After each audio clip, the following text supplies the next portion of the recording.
Pare Masong! Bakit parang Berto?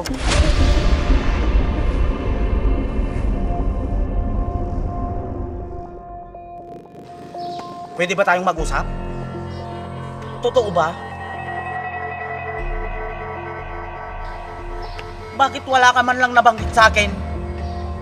Nililihiman mo ba ako, Masong? Hindi naman pare. Marami lang talaga akong iniisip kaya hindi ko nabanggit sa'yo. Maraming iniisip? O ayaw mo lang talagang ipaalam sa akin? Pare Masong, manlibre ka naman. Mukhang malaki yata ang sinahod mo ngayon. Hindi naman pare, sakto lang. Para sa mga gastusin doon sa bahay. Oo nga pare, ang daming gastusin sa bahay. Wala ka namang anak na pinapaaral. Kung kayo lang ng asawa mo, sobra-sobra pa yan para sa inyo. Madami kaming binabayaran ng utang pare. Kaya halos walang natitira sa amin. Magpasalamat ka nga. Pinasok pa kita sa kumpanya. Kung hindi, wala ka sanang trabaho ngayon. Kaibigan kita, kaya tinulungan kita pare. Huwag kayong mag-alala parang Berto. Pag nakaluwag-luwag ako, papainumin ko kayo. Ayos lang yun pare Masong. Basta mahalaga, unahin natin pamilya natin. Sinabi mo yan ha, pare Masong. Mag-enjoy ka naman paminsan-minsan. Hindi yung puro trabaho ang iniisip mo. Oo naman, parang Berto.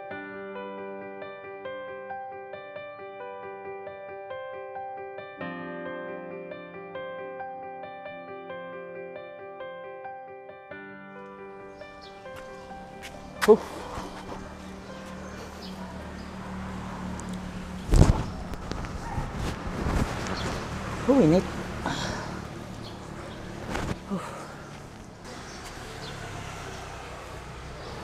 Parang Berto, nabalitaan mo na ba?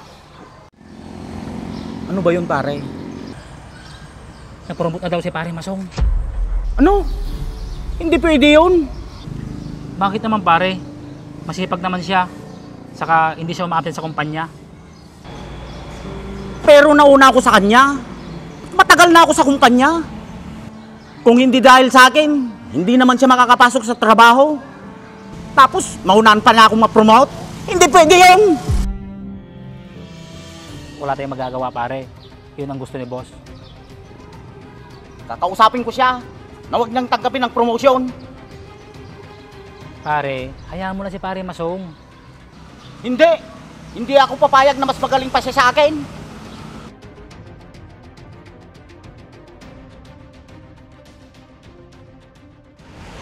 Wala naman yun dito. Kung hindi dahil sa akin, pinakiusap ko lang siya sa boss. Pare, may pamilya yung tao. Gusto lang niya mabuhay. Bakit ako? Parehas lang naman kaming may pamilya. Bago siya, ako muna ang dapat ma-promote. Bakit hindi niya nabanggit sa akin ang tungkol dyan? Nililihiman pa niya ako para hindi ko malaman? Hindi naman siguro pare. Mabuti na lang, nasabi mo sa akin. Kung hindi, wala sana akong kalam-alam. Hayaan na lang sana natin si pare Masong pare. Hindi ako papayag. Kakausapin ko siya.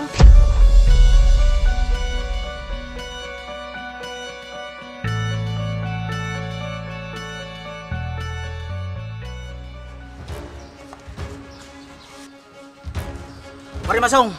Bakit parang Berto?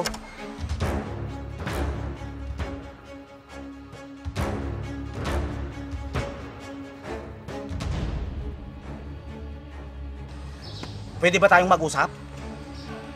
Ano yun pare? Totoo ba na ma-promote ka daw?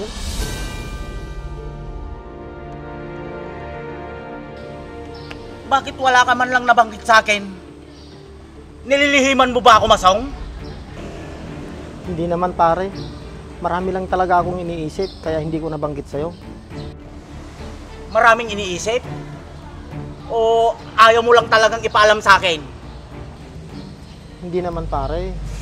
Papaalam ko din sana sa'yo. Baka nakalimutan mo yung mga naitulong ko sa'yo, pare. Alam ko naman lahat ng naitulong mo sa akin, parang Berto, sa pagpasok mo sa akin dito sa kumpanya. Yun naman pala. Tapos ako, maunahan mo pa ako ma-promote sa trabaho.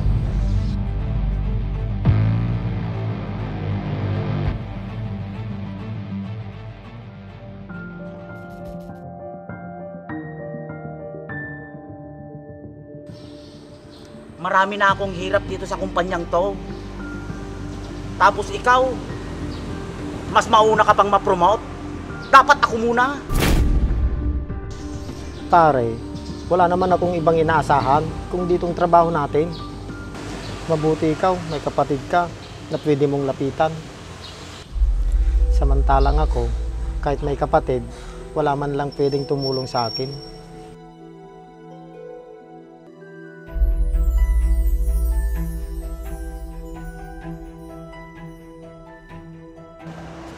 Sana pare, maintindihan mo yung sitwasyon ko. Basta, pag-isipan mo ang promotion kung tatanggapin mo o hindi.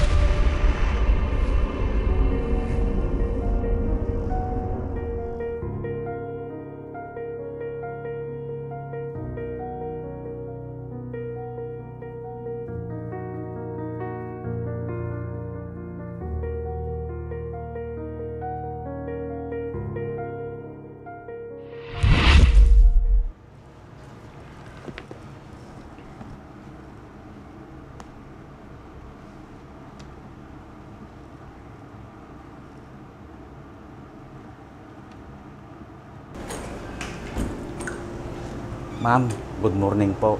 Tinatawag niyo daw po ako. Maupo ka, Berto. Salamat po, ma'am.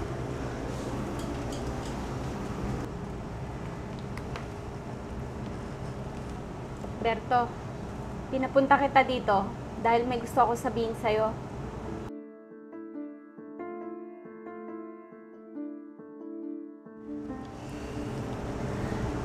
Alam ko na matagal ka na dito sa kumpanya.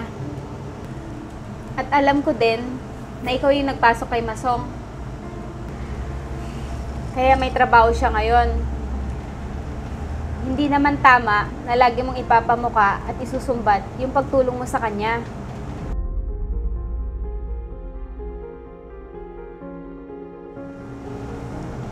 Napapahiya din yung tao at nasasaktan nang hindi mo alam. Sana, Berto, intindihin mo din siya. Kaya namin siya napili ay dahil yun sa kanya at hindi dahil sa'yo. Naalala mo din ba na ilang beses kanyang tinulungan na walang kapalit?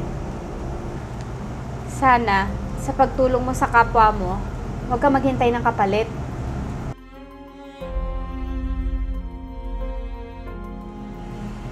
Hindi ba mas masarap tumulong kaysa ikaw tinutulungan? Tama po kayo, ma'am. At mali ako sa inasal ko kay Masong. Kaya sana, maintindihan mo kung bakit mas pinili ko siya kaysa sa'yo. Alam ko po na mas karapat dapat siya kaysa sa akin. May mababang kalooban si Masong at nakita ko yung pagmamahal niya sa trabaho niya. Pasensya na po kayo sa akin, ma'am. Narinig ko lahat ng pinag-usapan niyo, kaya ayoko magkaroon kayo ng hindi pagkakaintindihan. Kakausapin ko po si Masong, ma'am. At hihingi po ako ng tawad sa kanya. Mas mabuti pa nga, Berto. Sige na, ano pang hinihintay mo? Salamat po, ma'am. At nalaman ko ang pagkakamali ko. Sige na, puntahan mo na siya. Sige po, ma'am.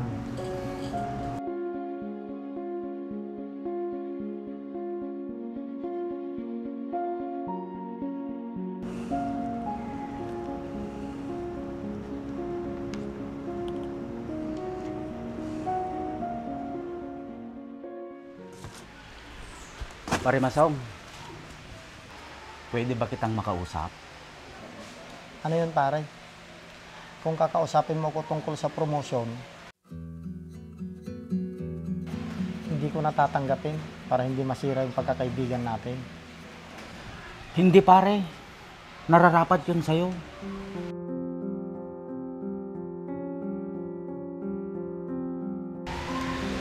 Pasensya ka na sa akin kung lagi kong sinusumbat na ako ang nagpasok sa'yo. Wala yun pare. Totoo naman yun. Ikaw ang karapat-dapat na posisyon na yon. Kaya dapat lang natanggapin mo. Pinaghirapan mo lahat yun pare. Patawarin mo sana ako kung nagkaroon ako ng inggit sa'yo. Naiintindihan naman kita pare. Sana mapatawad mo ko at hindi masirang pagkakaibigan natin. Oo naman pare. Sana hindi ka magbago kahit anong mangyari. Pare, kung paano mo ako nakilala, ganito na ako. Hindi ako kagaya ng iba.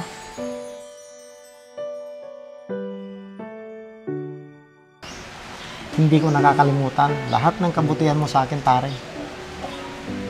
Natulungan mo din ako pare ng ilang beses. Pero hindi ko man lang naisip yun. Gusto ko lang naman ibalik sa'yo lahat ng kabutihan mo sa akin, pare. Pasensya ka na talaga ha. Kalimutan na natin lahat yun, pare. Tara, magtrabaho na tayo. Sige, tutulungan na kita. Sige, pare. Ang totoong pagtulong ay walang hinihintay na kapalit at hindi kailangan isumbat ng paulit-ulit.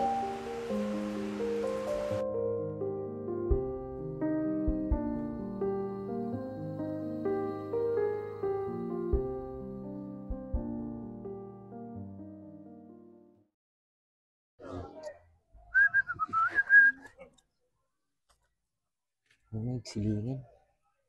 Uno yung boy. Nagsiling mo ati motor mount. May tayo. Atro tikang gamitam. GR4 ceramic coating. Ano yan? Mabaling pa gamit pang lugan nato for wheels. Nagmayatan si ka. Pagkakatangan mo ti kasta boy. Magatang mo ito di TikTok, Shopee, Lazada.